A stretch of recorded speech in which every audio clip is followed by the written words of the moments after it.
اعوذ باللہ من الشیطان الرجیم بسم اللہ الرحمن الرحیم السلام علیکم۔ فضل بن ربیع کی بغداد میں ایک مسجد تعمیر ہوئی تھی۔ اس کے دروازے پر تختی رکھنے کا فیصلہ کیا گیا تھا۔ لوگوں نے فاضل سے پوچھا کہ اس پر کس کا نام لکھا جانا چاہیے۔ بہلول بھی موجود تھا۔ اس نے فضل بن ربیع سے پوچھا، آپ نے مسجد کس کے لیے بنائی ہے؟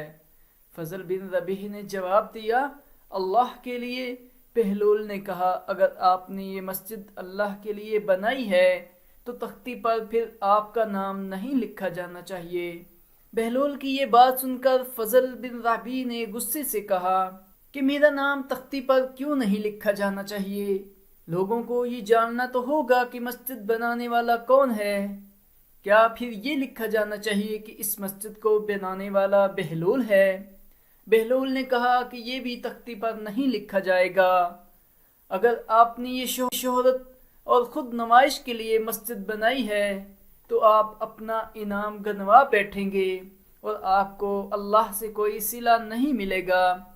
بہلول کے الفاظ نے فضل پر بے اختیار اثر کیا، تو پھر فضل بن ربیع نے بہلول سے کہا، جو بھی تم کہو گے وہی اس تختی پر لکھا جائے گا۔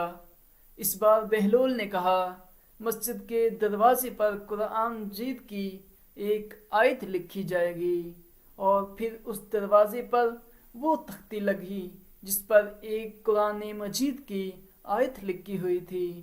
جزاک اللہ۔ اگر آپ کو یہ کہانی پسند آئی ہے تو ضرور لائک کریں اور چینل کو بھی ضرور سبسکرائب کریں۔